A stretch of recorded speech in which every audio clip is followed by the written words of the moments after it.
রাধে রাধে বন্ধুরা, আমি সকাল সকালে উঠে জামা কাপড় কেচে নিয়ে এসেছি কল থেকে। এখন জামা কাপড় মেলাও হয়ে গেল, ভাতও বসিয়ে দিলাম। দেখতে পাচ্ছ খুব স্পিড করে দিয়েছি ভিডিওটা। বরের শার্টটাতে মার দেওয়া হয়নি, মারটা দিয়ে দিলাম, মারটা দিয়ে মেরে দিলাম। কালকে পরে এসেছিলো, প্রচুর ঘেমে গেছিলো, না কাচলে হয়? রোজকার জামা কাপড় রোজ কেচে নিতে হয়। আজকে সকালে উঠে মেলে দিলাম ফটাফট সাটাসাট করে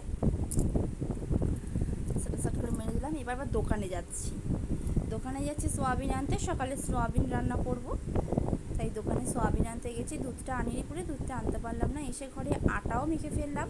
আটা মেখে ছেলেকে খাইয়ে দিলাম, তারপরে রুটিটা শিখে নিলাম। আটা মাখাটা আঁকা থেকেই ছিল। এখন শ্যাম্পু করতে চলে গেলাম। রুটিটা গরম জলে ভিজিয়ে দিলাম, দিয়ে শ্যাম্পু করতে চলে গেছিলাম। শ্যাম্পুটা করে নেওয়ার পরে আমি এখন সোজা চলে যাবো, একটু সিঁদুর পরবো। দেখতেই পাচ্ছ এত বড় চুলে শ্যাম্পু করতে অনেকটা সময় লাগে, স্কিপ করে দিয়েছি। সিঁদুর পরে পুজো দিতে চলে এসেছি।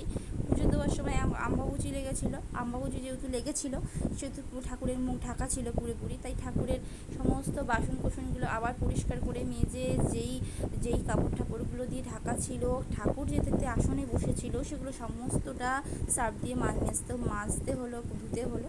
এখন আবার ফুল তুলতে চলে গেলাম। বাসন মাজা হয়ে গেছে ঠাকুরের, এখন ফুল তুলে ঠাকুরকে সোজা পুজো দিতে চলে যাব সকাল সকাল। এবার ঠাকুরকে জবা ফুল দিলাম, টগর ফুল দিলাম, গাছে বেশ ফুল ফুটেছিল, খুব সুন্দর লাগছিল। আরও বেশি সুন্দর লাগছে যেটা ঠাকুরের চরণে এসেছে, বাবা লক্ষ্মীনারায়ণ আর মহাদেব। তুলসী তলায় জল দিয়ে ধূপকাঠি দিয়ে দিলাম। বরকে খাবার টিফিন করে দিয়েছিলাম, বর খেয়ে নিল। এবার ছেলেকে খাওয়াচ্ছি।